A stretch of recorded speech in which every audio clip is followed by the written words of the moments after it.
How can we predict a patient's deterioration in advance? How can we intervene and preempt the most serious outcomes? When you're taking care of the patient for a while, you don't really realize that slow, slippery slope that you're on. The subtle things that if you catch them soon enough, you might prevent further deterioration.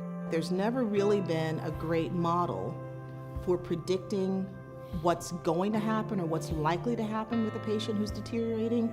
Many times we have to wait until it's very obvious. But by that time, the person's pretty far down the road and now they need a lot of help. Whereas if we had known certain things in advance, we could have started to intervene in smaller ways much earlier upstream. PeraTrend, in my word, is early prevention, early recognition to help drive patient care delivery methods appropriately, timely, efficiently, and effectively. I like the fact that this data comes from nursing documentation, and you put all that together and it kind of helps you trend and track your patient.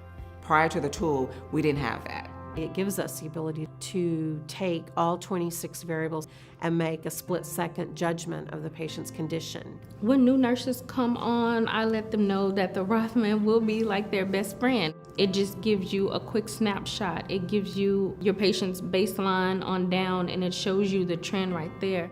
It really validates what the nurse's gut feeling is. Before, they couldn't really put their finger on it, but now they actually have subjective data to say, look, there really is something going on. That is real, usable information that a physician can use along with all of your other medical knowledge. It's just another tool to help support decision-making for physicians. It's becoming part of our daily norm. We really have the buy-in from our nurses and clinicians. Pretty soon there will be 7 hospitals in the greater Houston area that are going to be using this tool. The 11 units that we monitored over a 9-month time period, we compared mortality rates of those 11 units with units that were not using the Rothman Index. And we saw a 30% reduction in raw mortality. The actual reduction was due to the early identification of patients at risk, and then the subsequent action that was taken by the nurse, by the physician, or even transfer to the ICU. The initial assessment at HMA showed around 17% decrease in sepsis mortality. Our CERT calls, we used about 3 or 4 years ago, averaged about 1,000 CERT calls per year. Now 2016, we're averaging about 1,250 CERT calls per year.